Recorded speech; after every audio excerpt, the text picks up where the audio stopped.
Let's go. It's the Whitey Show. Whitey Show. Whitey Show. Whitey Show. This video will be similar in vein of the Final Fantasy 13 rant, and not so much that I hated this game nearly as much as Final Fantasy 13 Part 3, but the point is that I didn't play enough to really kind of give a full review, and I don't want to act like I did. I've only played maybe 2 hours and a half to 3 hours of this game, so I'm not going to fully review it, but I will give you what I think is wrong with this game and the reason why I didn't play it more than the 3 hours that I did. First, let's talk about the good in this game. It has an intriguing premise. Basically, you get shit-faced fly out of the damn window, boom, crash, you're like, I can't get up, and then you come out of your own body as a ghost, right? And the ghost is like, oh man, I'm still alive, and he tries to, you know, figure out a way to bring him back to life, and then the guy that threw you out the window comes down the stairs and is like, pop, pop, pop, pop, pop, and you're dead.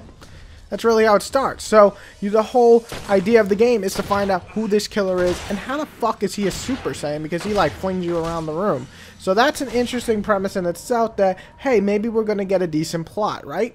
Now, the other positive is it's pretty decent voice acting for the most part, especially the main character.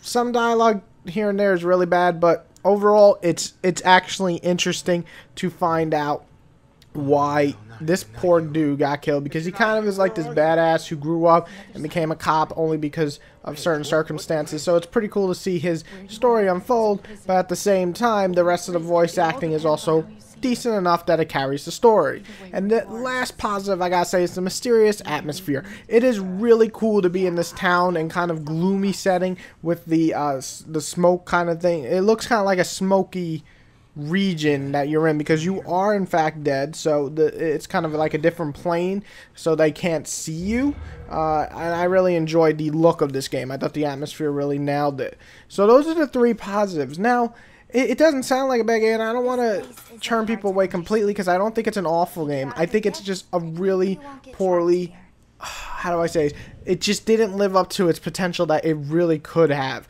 One of the big things that's wrong is the pacing is way off. I mean, you will feel bored every 20 minutes of this game, because it's like something interesting happens and then there's just a lot of fucking searching for clues and talking and blah blah blah.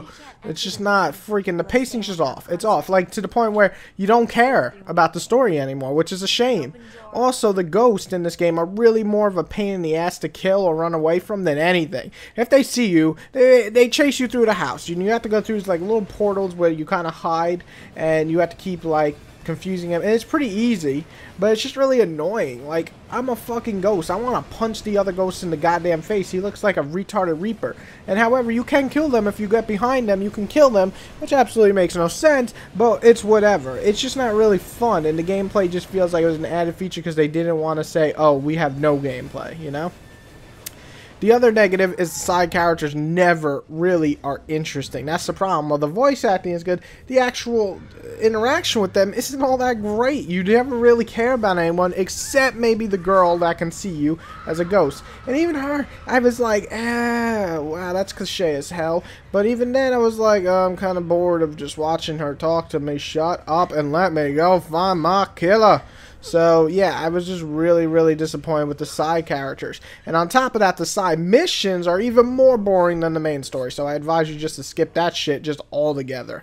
Now, the other 2 major things that I picked up while playing glitches. There's not a ton of them, but there are glitches where, like, you especially when you play as a fucking cat, he won't jump when he's supposed to. There's a fucking arrow that says jump, right? So you figure, oh, the cat will go meow and jump, but he doesn't. He just doesn't want to do it. He literally hates my guts. For some reason, I've hurt his feelings, and the cat doesn't want to do it. And other parts when you're walking through a wall and you go through the wall that you shouldn't be going through, and then you get like fucking into this black vortex of hell. It's just not good. And the last thing, and now I didn't even beat the game, but I've heard that it's only 6 to 7 hours. And there is absolutely no reason to replay this game. So a 6 to 7 hour game at a full $60? No. Just NO. There's zero replayability, and it's extremely short. So, like I said, I only played 3 hours. If you don't want to take my opinion into full effect, that is certainly fine. I don't expect everybody to be, you know, a lot of people like when a reviewer finishes the game. That's why I'm not even going to call, you know, a full review. I'm going to call call it my half review. So, Murder Suspect half review. That sounds really annoying. I'm just going to put Murder Soul Suspect review because I basically reviewed the damn game. And it's just really very boring game. So, that's my problem. It has a cool idea, but nothing really ever comes together to make it fun. And that's not good in a video game.